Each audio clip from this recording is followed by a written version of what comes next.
Hey there, Badger Farm Girl here. It's mid-March and for the last couple of weeks I haven't really done any fishing at all due to the fact that the ice has melted and pretty much has been unsafe of the ice that was left here in central Wisconsin. So if you've seen my other videos, you've known that I've gone to a fly fishing 101 class, and a few friends of mine, the ones you've seen in my videos, we decided that this spring and summer we're gonna learn how to fly fish. So in that pursuit, it meant that we needed to get some gear. So I've got my rod, I got my reel, and the other part that was really probably the toughest is getting waders that fit and knowing which ones to get. I'll be honest with you, I've learned over time, as much as I don't like it, you get what you pay for. You can probably get some really nice waders for $100 or so. What I'm afraid of is that in time I will be back again spending that $100 plus probably another $200 to really get the waders I really would like. And for me to justify that, I really needed to know and really explore what other things I could do with these waders other than fly fish. And I came up with a couple. Early spring and late fall, as we're getting into still open water to the colder temperatures, but coming out of winter it'd be warmer temperatures. Ice fishing gear is probably and is overkill. At that point you're looking to shed layers rather than add them on. The ice fishing bibs I have or had are pretty thick, and there's a point where it doesn't make sense to wear them anymore, especially coming out of winter. So I'm looking like early spring. I do have a kayak, and I do go out fishing with friends of mine who have boats. And there's always that time frame when it's still chilly outside, you still got layers on, but you know, the bulk of the pants and the waders and the bibs, however you want to use that term interchangeably, comes into play. So I ended up getting a pair of Simms Freestone, but the type that I got really didn't occur to me after I went and tried some on. So a couple weeks ago we went out and about before the fishing expo in Wisconsin and went to Orvis and tried on some waders. I just needed to try them on, see what the difference was. I wanted something with the socks attached, and they pulled out a couple. They were great, great wealth of knowledge in any Orvis store. And the other thing here in Wisconsin, there's not that many fly fishing shops close to where I live. So I combined 2 trips into one, going to Madison, Wisconsin, and then had a great conversation with those folks. But that's here nor there. But anyways, so I ended up trying to pair on, and going back to the other types of bibs, not waders, but it's the same one-piece type garment. I've had them for the farm, I've had them for rain gear, I've had them for ice fishing. So I've had that type of garment for a long, long time. So when we went and tried the first pair of waders on, they were just a one non-zip, and you put the legs on and get the sock fit in there, and you're pulling it up. And what I would notice is that it's kind of a little tug, but they did fit me when they were on. But all I could think about, and especially after coming out of ice season, is like, gosh, you know, how is this going to feel in the summertime? Or when the weather's starting to warm up? Do I really want to struggle putting these on? And I come to the conclusion that I wanted one with zippers, because all my other ones had zips on. And the other part of having a zip, and I layer, and if you live here in Wisconsin, the weather changes every half hour. So you've got your base layer, you probably got a t-shirt on, you got a hoodie, maybe another lighter jacket. And having that zip, being able to, you know, pop them off, change the layers here pretty easy, really became a factor in what I was going to really look for when I seriously wanted to start looking for them. So the price tag of the ones I was looking at were at $300, and I'm like, man, that's a lot of money. But over time, I did my research. So I went on YouTube and, you know, looked at every review I possibly could. But one thing I did find out after trying them on, and I suggest doing that, take the time and find out what you like. It's not so much the fit, it's also how the wader goes on, because there's 3 kinds.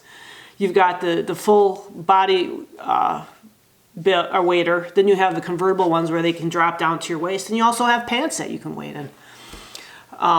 So that was really a struggle, and it's taken me about 3 weeks to kind of come to where I did today and make a purchase.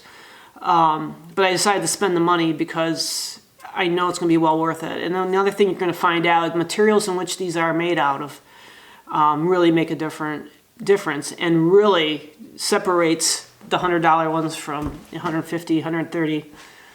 And I'm ruling out neoprene because that's a whole different animal to the ones that the people who guide and wear these things day in and day out and do reviews. It's a trade-off. Either you go high-end or you get something in the middle that, you know, if you really take care of, is going to last you a long time.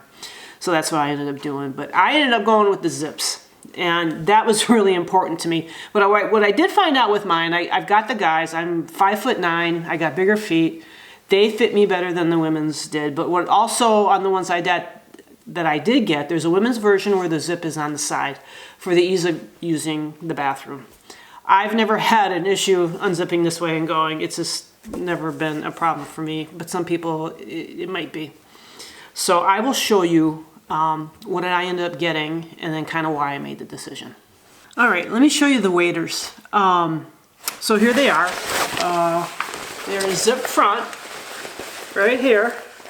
And you got a nice toggle here to pull them, whatever, a nice heavy zipper.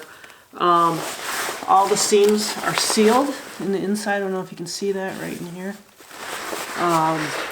If you check out, Simms has a site of how, on their webpage, a video of how they make these. It's pretty impressive.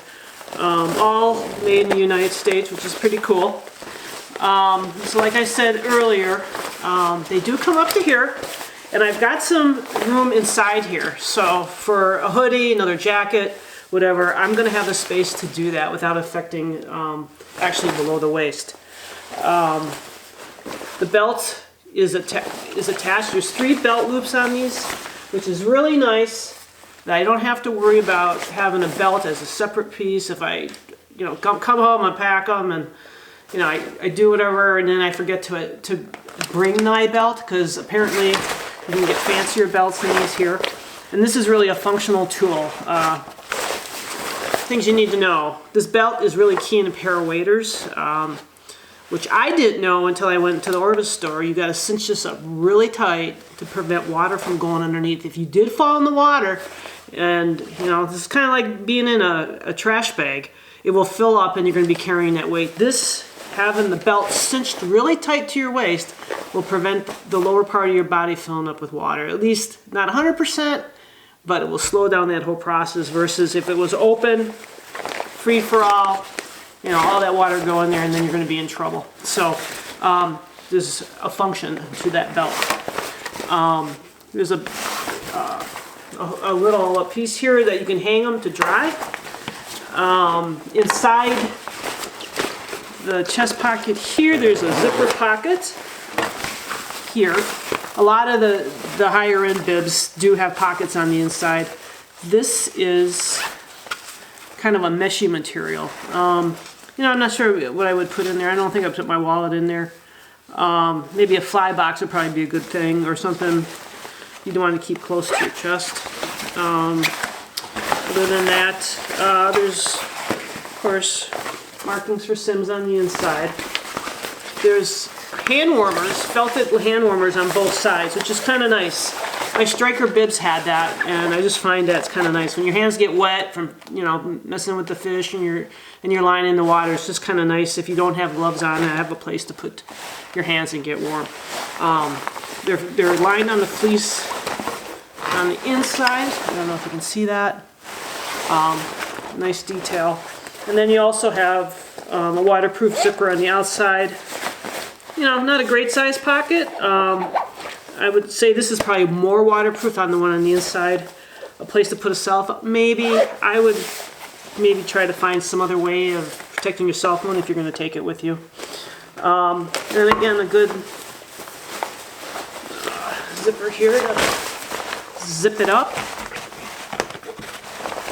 And here, Simms is known for their patented feet section here. There's a right foot and a left foot. You can see right here. You can just tell by the curvature that they're made for your feet, which I would think would probably fit better in a pair of boots. You have gravel guards on the legs here, and you also got hooks here to hook on the boot laces to keep them down. But all in all, I think these will be, hopefully, the last pair I ever buy. I'm hoping that these will last a long time.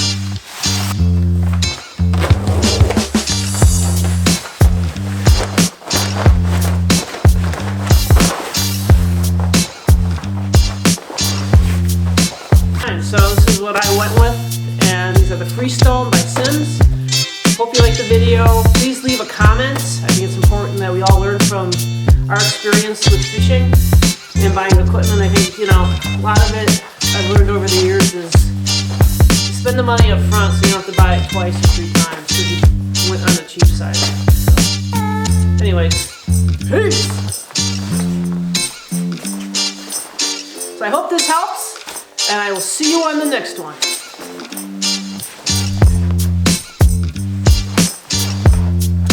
I hope this video has helped you. Leave comments, subscribe. If you want to see more of this type of stuff, let me know. Probably the next video will be on the boot selection and that whole process in itself. So go get your bibs. Get those first.